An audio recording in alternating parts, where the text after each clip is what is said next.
If you've been looking through your pantry or your freezer or maybe even your fridge and been thinking, wow, I might need to go through this, then you are not alone. I seem to have no problem adding to my pantry. I love to be well stocked and have a lot of variety, but sometimes I forget to remove things quite as quickly. So today I want to share my 10 best pantry clearing tips with you while I clear out my own pantry, and then hopefully that will inspire you. We can do it together and maybe even save a bit of money by using up what we already have. Now today we're focusing on the pantry, but a lot of these tips will apply to your fridge and freezer as well. So if you'd rather start with one of those, feel free. I just personally recommend focusing on one area at a time so that you don't get too overwhelmed. So starting with number one, after we've taken everything out, we are first going to check expiration dates. This is going to be a super easy way to just get rid of anything that is well past expired. It'll be a really good starting point for clearing out things that we're not going to use. And if there is something that's close to expiring, I'm definitely going to want to move it to the front of my pantry so that I remember to use it up within the next few weeks or next few months. Tip number two is to sort by categories. So some examples of this would be to sort by snacks,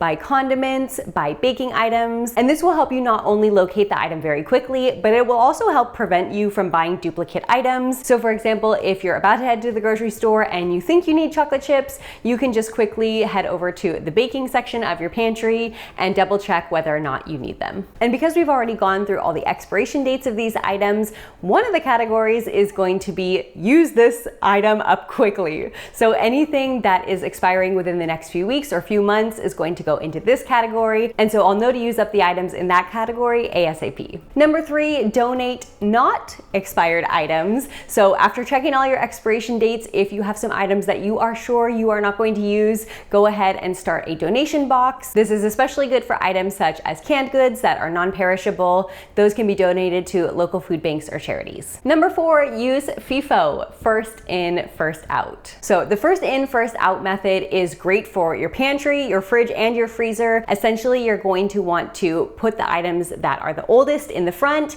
and make sure you're using those up before the newer items. So as we're putting things back on our pantry shelves, we want to make sure the soon to expire items, the older items, are going to be used up first. So those are going in the front. And then as we buy new things and add to our pantry, those newer items that we've just purchased will actually go in the back. And that way we're making sure that we use up those older items before they do expire and therefore reducing food waste. Number five is to create meal plans. So creating a meal plan specifically around what you have already in the pantry is a really good way to use up those items, especially if, like me, you buy things in bulk like beans and grains. You want to make sure that you're incorporating those into your meal plans. Now, if you've been wanting to start meal prepping, but you're not actually sure where or how to start, maybe you're feeling really overwhelmed, you've got to sign up for the Let's Eat Plants meal prep course, which is going to be opening again very soon. This is my step-by-step guide that will teach you the basics of exactly how to meal prep. So I'm going to link all the info for that in the description box and the pinned comment down below. Definitely make sure you're on the wait list so that you will get notified as soon as it's open again. Number six, repurpose ingredients. Don't let unused ingredients go to waste, my friend. Even if you bought some specific ingredient for a one-off recipe and now you've lost the recipe and you never actually made it, yes, that's happened to me many times. That is okay. We are going to find a way to repurpose or reuse that ingredient. In fact, let's start in the comments. If you have something that you are not sure how to use up, maybe you bought it a long time ago, post it in the comments down below. And if you see someone else's ingredient and you know a recipe for it, do them a favor and offer out that recipe suggestion or something that they can Google and look up a recipe for themselves. Usually Google is the first place I turn to if I want to look up a recipe for a random one-off ingredient I have. I will just type in vegan recipe for whatever the ingredient is. But I do also think it would be fun to help out each other in the comments. So if you do have one or two lurking ingredients in your pantry, let us know in the comments below and let's help each other out. Number seven, clear counter space. Now, this is one that definitely applies to me because I am guilty of keeping some of my pantry staples on the counter when they really don't need to be there. It does just add a little bit of extra clutter, and then you have to move things around as you're cleaning. It's really unnecessary. And now that I have a much better organization system going on in my pantry, it makes total sense to put those items that used to be on the counter into the pantry instead and into the right category so I can easily find them later. Number 8, use transparent containers. So for example, store your items in clear glass or clear plastic. That just makes it a lot easier to find things as you're looking for them. Now, I personally like to reuse jars. I have a very large jar collection that I have been collecting over the past few years.